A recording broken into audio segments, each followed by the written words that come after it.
Good morning, class 5th. This is your Hindi period. How are you all? So, we have read one chapter in Hindi literature, that is Saras Ki Soch. Today we will learn something about Hindi language. और Hindi language में जो आज हम पढ़ेंगे वो है संज्ञा और सर्वनाम. संज्ञा और सर्वनाम क्या होते हैं? संज्ञा को इंग्लिश में हम कहते हैं नाउन और सर्वनाम को कहते हैं प्रोनाउन. क्या होते हैं स्टूडेंट से? किसी का नाम, किसी इंसान, किसी जानवर, किसी जगह या किसी वस्तु यानी थिंग के नाम को हम संज्ञा कहते हैं. जैसे कि राहुल जो कि एक व्यक्ति का नाम है, जैसे कि बिल्ली जो कि एक जानवर का नाम है, जैसे कि किताब जो कि एक वस्तु का नाम है, और जैसे कि देहरादून जो कि एक जगह का नाम है. ये सब क्या है? ये सब संज्ञा है. अब अगर मैं किसी संज्ञा के बारे में बात कर रही हूं तो मैं हर समय उस संज्ञा का नाम नहीं लूंगी. संज्ञा की जगह पे कुछ शब्द यूज होते हैं. उन्हीं शब्दों को जो संज्ञा की जगह पे यूज किए जाते हैं, संज्ञा की जगह पे इस्तेमाल किए जाते हैं, उन शब्दों को हम सर्वनाम कहते हैं. जैसे कि यह, वह मैं अपने लिए यूज करूंगी, तुम तुम्हारे लिए यूज करूंगी, आप, हम, वे, ये, इस तरह के शब्द जो संज्ञा की जगह पे इस्तेमाल किए जाते हैं उसे हम कहते हैं सर्वनाम. ठीक है, तो अब हम आएंगे अपने बुक के हिंदी लिटरेचर की ही बुक है ये आपकी भाषा पथ. आप इसके पेज नंबर 15 पे आएंगे. ठीक है बच्चों, पेज नंबर 15 पे आपका एक टॉपिक है ये सर्वनाम. शब्द को रेखांकित कीजिए और उनके भेद लिखिए. अभी हम भेद नहीं करेंगे, भेद हम तब करेंगे जब आप स्कूल आ जाएंगे. तो अभी हम सिर्फ सर्वनाम शब्दों को रेखांकित करेंगे. तो मैं सेंटेंस पढ़ूंगी और आपको ये देखना है, मेरे बताने से पहले जब आप ये वीडियो देखेंगे आपको ये जज करना है कि इस वाक्य में सर्वनाम क्या है. तो पहला वाक्य है, उसे जल्दी गुस्सा आ जाता है. तो इसमें कौन सा शब्द है जो किसी इंसान के लिए यूज हो रहा है, किसी वस्तु के लिए, किसी जानवर के लिए या किसी जगह के लिए? वो शब्द है उसे. तो यहां पर सर्वनाम होगा उसे. वे दोनों अच्छे दोस्त हैं. तो यहां पर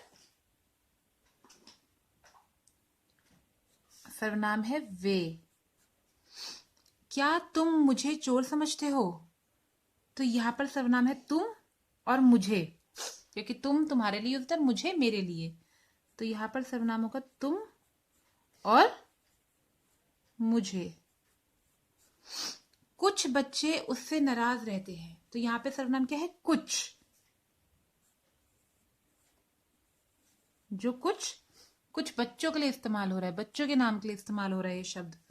उसकी आंखों से आंसू निकल पड़े. तो कौन सा शब्द है जो किसी इंसान के लिए इस्तेमाल किया जा रहा है? वो है उसकी. संज्ञा के लिए इस्तेमाल किया जा रहा है उसकी. ठीक है बच्चों, तो आप ये करेंगे पेज नंबर 15 पे. उसके बाद आप आएंगे प्रश्न नंबर 3 पे. इसमें आपको सही शब्द भरना है. ठीक है, इन शब्दों को कारक कहते हैं. आपको वाक्य को पढ़ के सही कारक भरना है. तो पहला वाक्य है, विमल मैदान डैश विश्वविद्यालय पेड़ पर चढ़ गया. तो विमल मैदान डैश विशालकाय पेड़ पर चढ़ गया. मैदान के विशालकाय पेड़ पर चढ़ गया, विमल मैदान पर विशालकाय पेड़ पर चढ़ गया, या विमल मैदान से विशालकाय पेड़ पर चढ़ गया? विमल मैदान के. दूसरा, जरूरत पड़ने डैश सच्चा दोस्त ही काम आता है. जरूरत पड़ने ने, जरूरत पड़ने से, या जरूरत पड़ने पर? जरूरत पड़ने पर. सरस अपने बड़े कामों डैश और भी बड़ा हो गया. सरस अपने बड़े कामों पर, सरस अपने बड़े कामों के लिए, सरस अपने बड़े कामों से और भी बड़ा हो गया. ठीक है, इस तरह आप बाकी के 2 वाक्य खुद करेंगे, इसमें खुद आप कारक भरेंगे. ठीक है, तो आज हमने संज्ञा और सर्वनाम पढ़ा. तो आपको अपनी हिंदी लिटरेचर की बुक पेज नंबर 15 पर ये वाला पार्ट और प्रश्न 3 करना है। अब हम आते हैं पेज नंबर 16 पे। देखिए पेज नंबर 16 में क्या है, आज हम इसे सिर्फ डिस्कस करेंगे, आप लोग खुद इसे ट्राई करेंगे, फिर नेक्स्ट क्लास में हम इसके आंसर्स डिस्कस करेंगे।